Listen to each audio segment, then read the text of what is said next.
Qatar पर Israel के हमले का दूसरा राउंड का अलर्ट आ गया है। दोहा सितंबर जैसे फिर दहलने वाला है। कतर के अमीर ने फिर से बारूदी तबाही को दावत दे दी है, क्योंकि एक बार फिर दोहा में इजराइल के दुश्मनों का जमावड़ा लगा है। एक बार फिर से इजराइल को धमकियां दी गई है। एक बार फिर से नेतन्याहू का दिमाग गर्म कर दिया गया है। कतर के अमीर ने इजराइल दहलाने की धमकी दी। दोहा फोरम में इजराइल पर भड़के अहमद अल शरा। ईरान ने इजराइल जलाने वाली मिसाइलें लॉन्च की। खाड़ी से ट्रंप को मिलने लगी 10 युद्ध की टेंशन। इजराइल पर दुश्मन एक साथ टूट पड़े हैं। नेतन्याहू को कई फ्रंट से टेंशन मिलने लगी है। ईरान, तुर्की, सऊदी अरब के बाद अब कतर के अमीर ने भी नेतन्याहू पर गाजा में धोखा देने के आरोप लगा दिए हैं। कतर के प्रधानमंत्री मोहम्मद अब्दुर्रहमान अल थानी ने यह दावा किया है कि गाजा में किसी तरह का सीज फायर लागू नहीं है। 10 अक्टूबर को हुआ युद्ध समझौता सिर्फ छलावा है। और इतना ही नहीं, अल थानी ने इजराइल विरोधी कतर, तुर्की, मिस्र के साथ मिलकर के अब नया एक्शन प्लान बनाने का भी ऐलान कर दिया है। Now we are at a critical moment. It's not yet there. So it's what we have just done is a pause.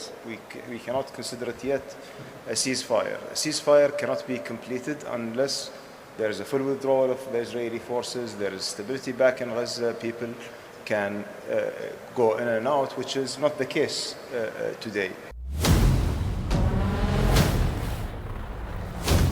जहां सीरिया के अहमद अल शरा थे, जहां मुस्लिम मुल्कों के तमाम नुमाइंदे थे, वहां फिलिस्तीन देश बनाने का ऐलान हुआ है। वहां कतर ने हमास की लीडरशिप को दोबारा पनाह देने की बात भी मानी है।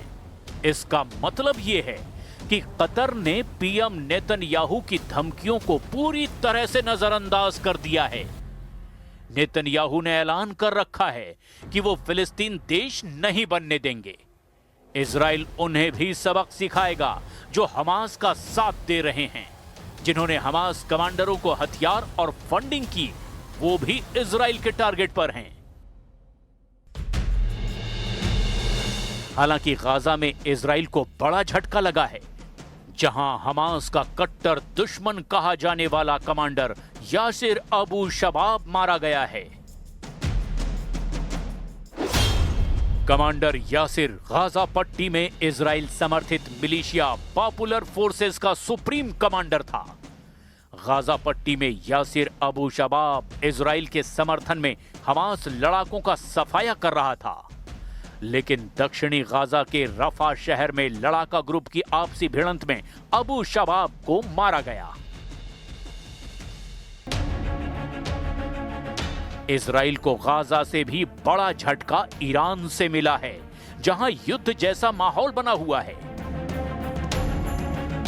ईरान ने मिसाइलों का ये खौफनाक दृश्य दिखाकर नए युद्ध की आग भड़का दी है। ईरान ने मिसाइलों के सीरियल धमाके किए हैं। ईरान ने जमीन से समंदर तक बारूदी तहलका काट रखा है। ईरान की रॉकेट फोर्स युद्ध के लिए अब फड़फड़ाती नजर आ रही है। ये धमाके युद्ध का ट्रेलर हैं। मिसाइलों की ये मार इजराइल के लिए चैलेंज है। सुप्रीम लीडर अली खामनेई ने फिर से सुपर पावर को चुनौती दे डाली है। ईरान पहली बार हाहाकार के मूड में है। फारस की खाड़ी में बारूदी बवंडर लाकर ईरान ने दुश्मनों की धुकधुकी बढ़ा दी है। ईरान ने ऐलान किया है कि उसने पहली बार ऐसी मिसाइल का धमाका किया है जिसकी रेंज में फारस की खाड़ी का चप्पा चप्पा आता है। ईरान में बना स्टेल्थ डिस्ट्रॉयर सहंद पहली बार दिसंबर 2018 में लॉन्च किया गया था, जिसमें एक helicopter deck, torpedo launcher, anti aircraft और एंटी शिप गन, सतह से सतह और सतह से हवा में मार करने वाली मिसाइलें और इलेक्ट्रॉनिक वॉरफेयर सिस्टम लगे हैं। पिछले साल जंगी युद्धपोत कुछ समय के लिए खाड़ी के उथले पानी में डूब गया था। जिसे मरम्मत करके दोबारा नौसेना के बेड़े में तैनात कर दिया गया है। ईरान युद्ध के लिए रेडी है। तुर्की, सीरिया और सऊदी अरब ने इजराइल को घेरने का प्लान बना रखा है। तो क्या इजराइल बैकफुट पर है? बिल्कुल नहीं। दुश्मनों से 10 कदम आगे चलने वाले इजराइल ने रक्षा बजट में बम्पर इजाफा किया है। प्रधानमंत्री नेतन्याहू ने जानकारी दी है कि डिफेंस के लिए 112 बिलियन शेकेल इजरायली करेंसी का बजट रखा गया है। इजरायली वित्त मंत्री बेजल स्मोट्रिच की ओर से कहा गया कि 2026 के लिए रक्षा बजट 2023 की तुलना में 47 अरब शेकेल ज्यादा है।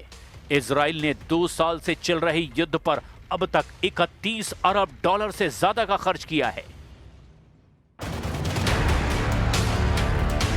डिफेंस बजट में बम्पर बढ़ोतरी के बाद पीएम नेतन्याहू ने ऐलान कर दिया कि इजराइल किसी भी दुश्मन को कुचलने के लिए अब पूरी तरह से तैयार है।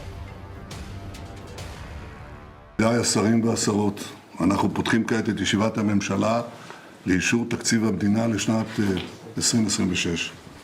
אנחנו מביאים תקציב אחראי, מאוזן, ובעיקר תקציב שעונה על כל צורכי הביטחון של מדינת ישראל.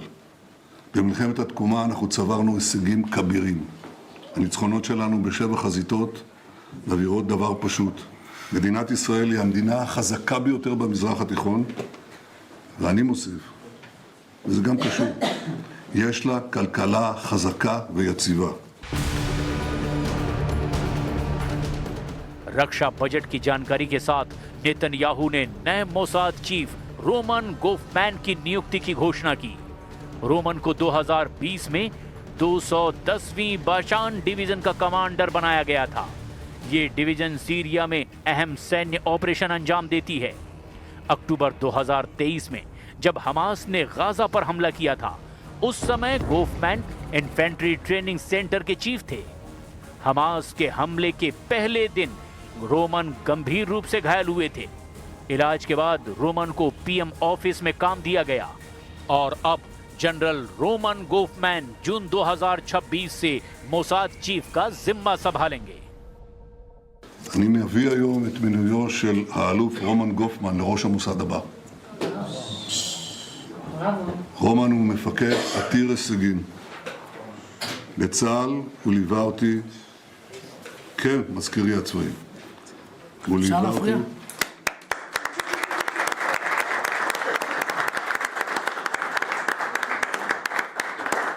רומן ליווה אותי בשנה האחרונה במלחמת התקומה, במבצע עם כלבי. הוא פעל מול צה"ל וכל גורמי הביטחון, כולל ובהדגש עם המוסד. הוא בעל תכונות מוכחות של מנהיגות, יצירתיות, תחכום, תחבולנות, בקנה מידה עולמי. इजराइल अपनी सैन्य तैयारियों के साथ नए नए हथियारों से भी दुश्मनों को खौफ से भर रहा है। इजराइल ने अपने सबसे शक्तिशाली और सस्ते air defence system iron beam laser system को वॉर जोन में तैनात किया है। इजराइल का iron beam paradigm shattering laser defence 30 दिसंबर से एक्टिव हो जाएगा। आयरन बीम में लाइट बीम के मुकाबले ज्यादा पावर है, इसकी रेंज ज्यादा है और इसे कई तरह के खतरों से बचाने के लिए इस्तेमाल किया जा सकता है। आयरन बीम खास तौर पर न सिर्फ ड्रोन बल्कि मिसाइल, रॉकेट और मोर्टार को भी मार गिरा सकता है, जिससे ये ड्रोन को मार गिराने की तुलना में कहीं ज्यादा खतरनाक हो जाता है। Iron beam mobile 50 kilowatt system की रेंज 5 से 7 किलोमीटर है। इस सिस्टम को कम दूरी का हाई पावर लेजर बनाया गया है, जो कि आयरन डोम जैसे दूसरे डिफेंस सिस्टम को बाईपास करने वाले प्रोजेक्टाइल को भी रोक देती है। आयरन बीम में 2 टेलीस्कोप हैं।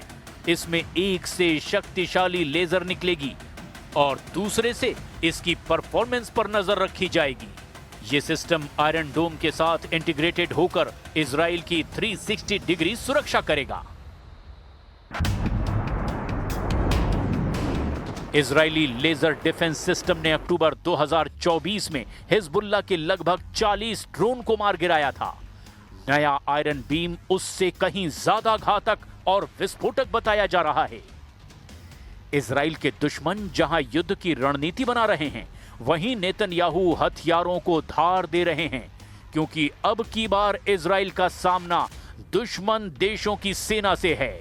ईरान जैसे मिसाइल पावर, तुर्की जैसा ड्रोन पावर, कतर और सऊदी अरब जैसे अमीर देशों से निपटने के लिए इजराइल को पूरी ताकत झोंकनी होगी। इसके साथ ही इजराइल को सुपर पावर का बैकअप भी चाहिए, नहीं तो युद्ध एक तरफा साबित होगा।